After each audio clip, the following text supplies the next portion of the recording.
Man, what's up, everybody? Welcome back to another episode of EOS. It's 1090 Jake, man. I'm rocking with y'all, like y'all rocking with me. And for this episode, we're gonna be talking about Leo Boatman, the crossover killer. Born July 7th, 1986 in a psychiatric hospital, Leo was orphaned at age 8 after his mother drowned in a ditch. Abused by his grandmother, molested in foster care, he would soon release a growing demon inside of him. Chief Assistant Public Defender Bill Miller recounted Leo's childhood, saying, "I have never in my life seen someone who was forced to fend for himself from almost literally the time he came into the world than Leo Boatman. His life started off bad and only got worse. He would have been better off if he had been raised by wolves. Wolves would have been more nurturing." Leo's mother abused, neglected, and abandoned him repeatedly until her death. His father's identity is unknown, though family members suspect his mother became pregnant while she was a patient in a psychiatric hospital. The burden of raising Leo was left to his grandmother, who adopted him and his older sister in 1991. She had 6 children with 6 different fathers and preferred her granddaughter over her grandson, often returning him to the mother. Anonymous complaints to DCF said the toddler roamed in traffic wearing nothing but underwear, according to investigators that often found his mother drunk or high. Leo was 8 when his mother died, falling into a ditch and drowning as she hitchhiked home to Clearwater, Florida. He lived in a series of foster homes where the 4'8", 80-pound boy was deemed impossible to handle. "Don't go underneath," an uncle told authorities. "Oh, he's such a cute kid, you know, like Home Alone, like cute on the surface, but don't go underneath." Leo was described as a delinquent at age 9 and by 12 committed to juvenile prison. He spent the next 7 years in the custody of the Department of Juvenile Justice, steadily climbing the security risk ladder. While Leo was in Sago Palm Academy, a youth facility, he headbutted a teacher over a test grade, tried to punch a pregnant case manager in the belly, and was caught having sex with another boy. Records show he acted up because he didn't want to go home.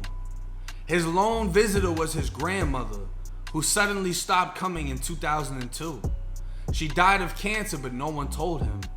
In 2005, at 19 years old, he was released from Omega Juvenile Prison in Manatee County.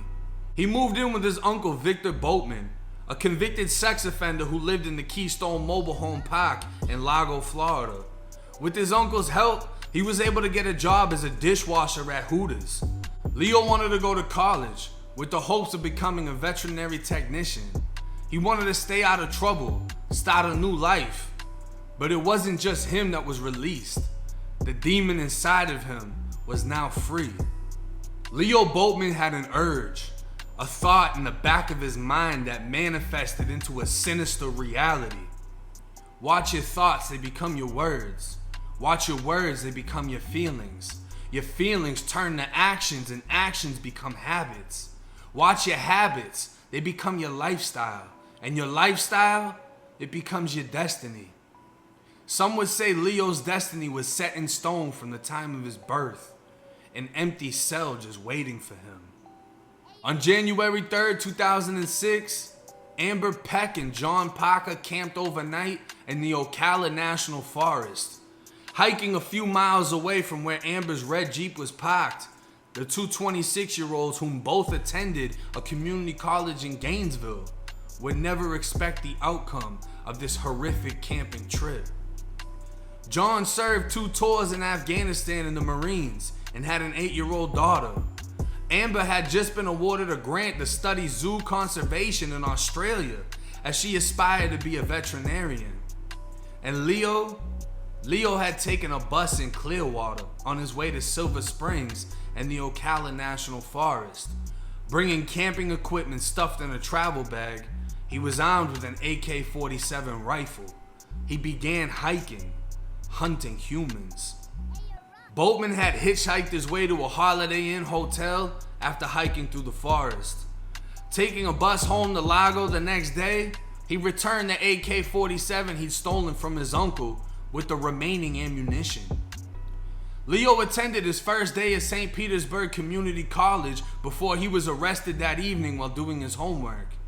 3 days after John and Amber had went camping, their bodies were discovered by Amber's father and brother-in-law. They had been partially hidden in the bushes and banks, shot to death. A 20-year-old had tipped off the police. He remembered picking up a hitchhiker in the woods a day after the shooting. The passenger telling him he'd been camping in the woods a few days but wanted to go to a hotel. He wasn't surprised when the passenger also told him he was armed with a camping knife and rifle. And he didn't hide his identity. His name was Leo. The driver picked up a $5,000 reward for the tip leading to Leo's arrest. There was an overwhelming amount of evidence leading back to Leo being the killer, including one of his friends telling police that Leo admitted it. "I went out in the woods and I killed someone." She asked if he'd killed a homeless person. "I wouldn't kill a bum because they have nothing to lose. I killed 2 preppies." She even stated that Leo said he wanted to become a serial killer. In the videotaped confession, Leo said, "I used to think this stuff was appalling. You know, I'm not saying I don't care emotional wise, or I don't have any emotions or whatnot. I'm just saying I don't feel them like I should. You know, I wasn't going to pull the trigger," Leo told detectives. "But Amber started screaming. The last thing I remember is just trying to make the screaming stop." Public defenders would negotiate a life sentence without parole to avoid the death penalty. The victims' families agreed, sparing them from having to hear the dark details in which their loved ones were brutally murdered. The day of the sentencing, Leo appeared emotionless, head down. "I can't offer an explanation because there is none. I'm sorry."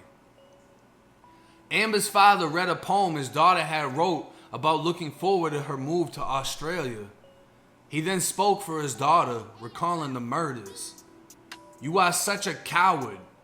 You hid in the bushes waiting for me and Johnny to approach you, then came up to me as I was crying and screaming for you to let me live. Though I only had a flesh wound, you came up to me and put the rifle to my head and pulled the trigger to silence me forever. But you didn't silence my dreams. They will continue to be heard long and loud. I will not be silenced." At 19 years old, only free for roughly 12 years of his young life, Leo Boatman would never be freed again. Leo had a visitor at Charlotte Correctional Institution. He spoke on prison life and his desire to get back in open population. He had been in closed management after attacking an inmate at Cross City, receiving 7 years for a second-degree attempted murder. He was now stuck in his cell all day and fed through the flap in the door.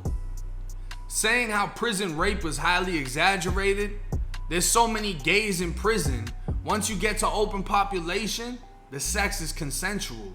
They call it rocking you to sleep. His voice grew hard as he spoke on his abusive foster dad. The man would make him do 10,000 jumping jacks while he watched TV and drank a beer.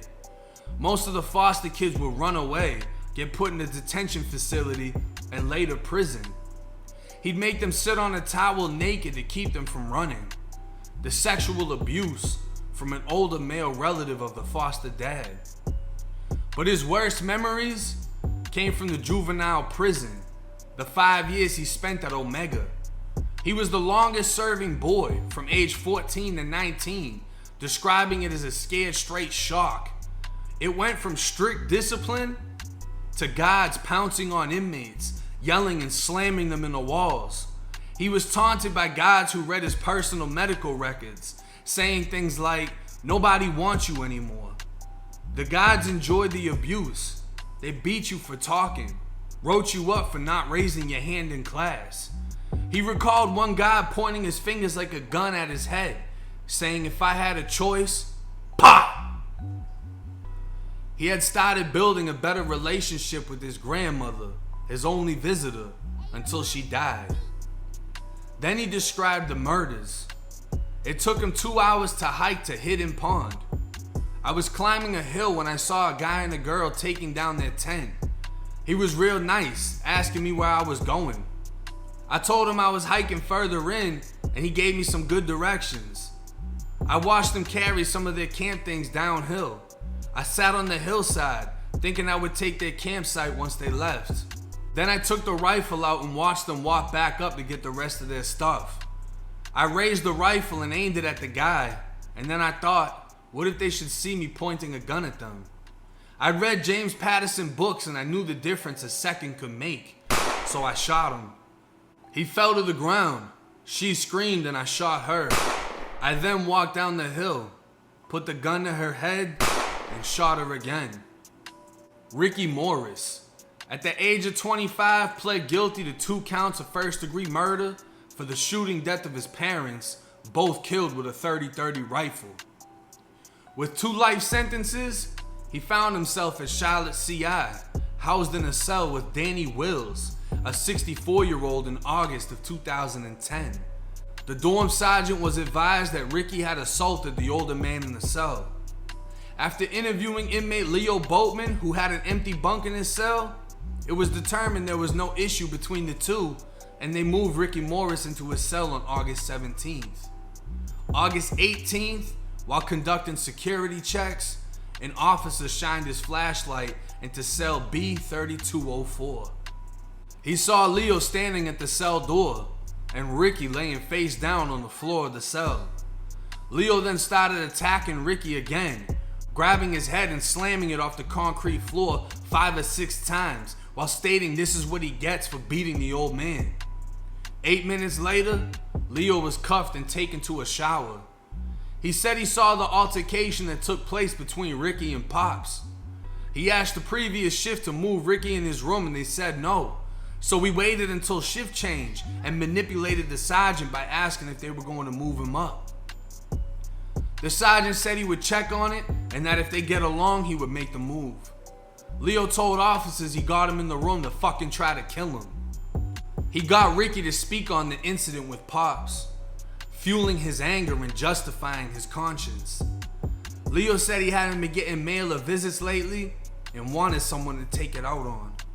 He tried to get Ricky to show him what he did to Pops, but he refused. So Leo put him in a headlock and choked the shit out of him. He timed it between security rounds so he wouldn't get caught, but the officer came early and saw Ricky on the floor. Passing by the cell, the officer said, "What the fuck?" and Ricky started to move. So Leo started stomping, kicking, and slamming his head. If the officer didn't come early, Leo planned on tucking him into his bed and eating his breakfast tray in the morning. He told him he has life in prison, and if they are not going to work with him, then he can make time fun. He has nothing to lose, nothing to look forward to, and they can't do shit to him. Leo Boatman was convicted for the beating death of Ricky Morris, getting an additional 15 years for third-degree murder. He is now fighting the death penalty after the brutal stabbing of inmate William Chapman at Florida State Prison in 2019, in which him and William Wells both killed a man in the day room. He's had multiple cellmates commit suicide, which are now being investigated as possible homicides. Children that cross over from the foster system to the Department of Juvenile Justice are known as a crossover kid. Leo Boatman is known as the crossover killer. Had he not been caught for his Ocala murders, it is suspected he would have killed again, being the youngest serial killer in the state of Florida. Now, without question, Leo is a sick fuck. I'm pretty sure anybody can figure that out. And the thing about the death penalty, I don't think Leo has anything he can offer society or any reason to still breathe inside of prison. But the thing about the death penalty, the blame cannot just be put on Leo. He was failed by everyone.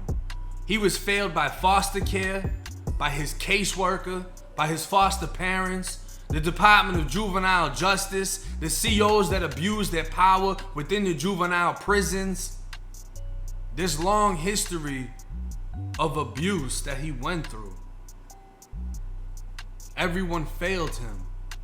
And with each traumatic event he went through in his young life, it created this monster.